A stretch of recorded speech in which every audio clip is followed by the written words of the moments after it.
Good morning, class. Welcome to our grammar lesson for the week. So we have another week with no new concepts, which means we're reviewing what we've learned with another little pop quiz. So please make sure that you have your Duotang open so that you can write down the answers.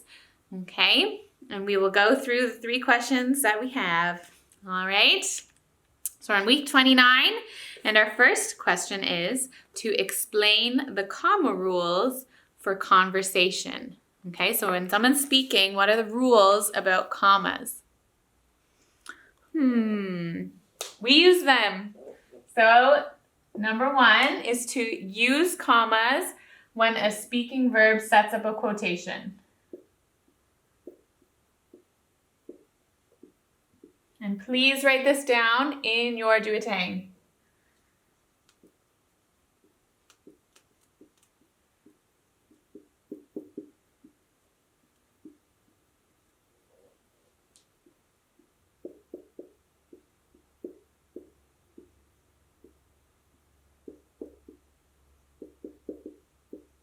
Okay, use commas when a speaking verb sets up a quotation.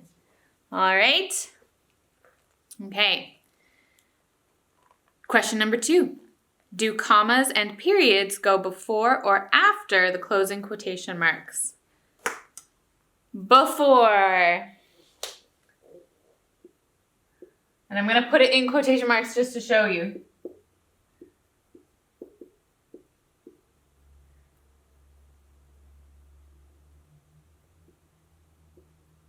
Before. Okay, and question number 3 is, which of the following numbers should be spelled out?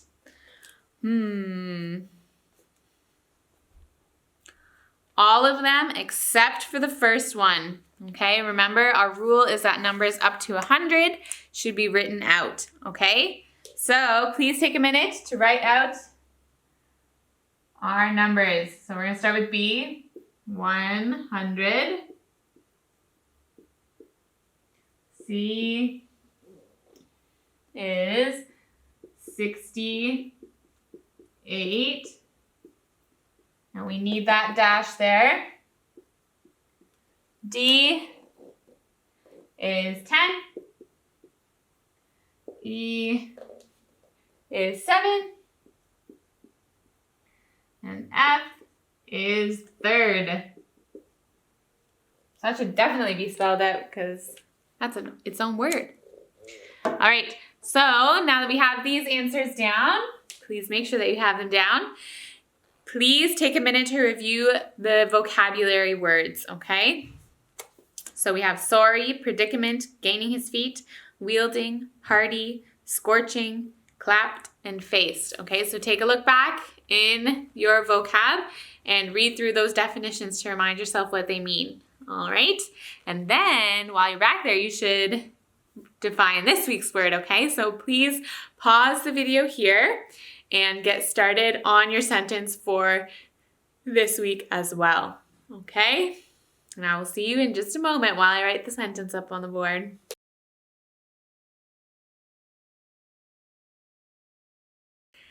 Welcome back. I hope you've had a chance to give your sentence a shot. Here is the definition. It's prodigious, extraordinary in size. So it's awesome looking, it's big, okay?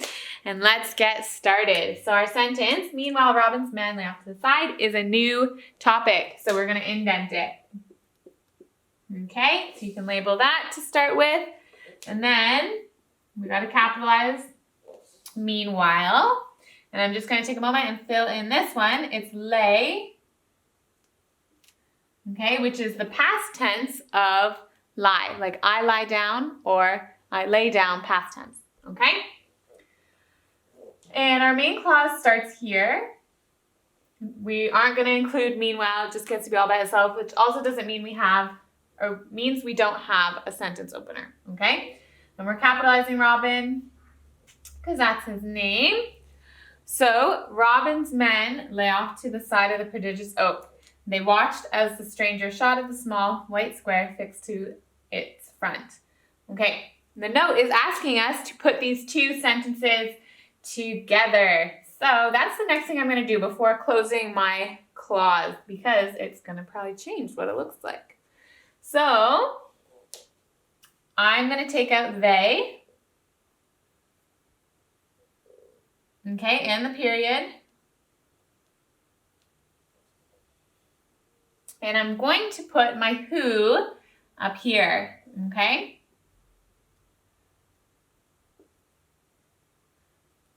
So Robin's men, who lay off to the side of the prodigious oak, watched, okay? And the who belongs here because it's referring to Robin's men, okay? So I've got a comma here before my who which I'm going to label it the tiny WW. Okay, and then to finish that little aside, here I'm going to move my crossing out of the period. I'm going to put a comma here. Okay, Robin's men, comma, who lay off to the side of the prodigious oak, comma, watched as the stranger shot at the small white square. Okay, do you see how that works? All right. So now we can finish our clause because we're ending it with watched. Okay, but here's the cool thing. We're actually going to put another clause inside of it because the little who which is kind of like an aside. Okay, because Robin's men watched is its own clause. So the men is the subject and watched is the verb. Okay, and then we have a dependent clause which starts here. Okay, so MC, and I'm going to put it underneath because there's no room on top, DC, and then the subject and verb for the dependent clause, subject is who, and the verb is lay. Okay, and then we have some lovely little prepositions. So, to is a preposition, and then of. Okay, so I know that was a lot, so pause me if you need to catch up a minute. But we have a dependent clause inside a main clause. Okay, so make sure you've got that and make sure you've got the commas that we need as well. All right, and then we have another clause that starts here. And as gives us a clue, as a clause starter, that this is going to be an AC. Okay, so as the stranger shot at the small white square fixed to its front. So the stranger is our subject and shot is our verb. Okay, and at is a preposition. Okay, and now I'm going to fix this.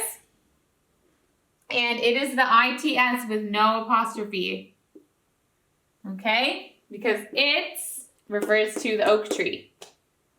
All right. And then we have a preposition over here too. Prep for to, fixed to its front. And we're going to end our sentence with a period and close our clause there as well. Okay? And that is today's sentence. Okay, so take a look at it. Make sure you've got all of your corrections, especially the 2 commas that we've added and the who that we've added. And we took out they, so make sure in your rewrite you've got all of that and that you have indented. And then you are all set for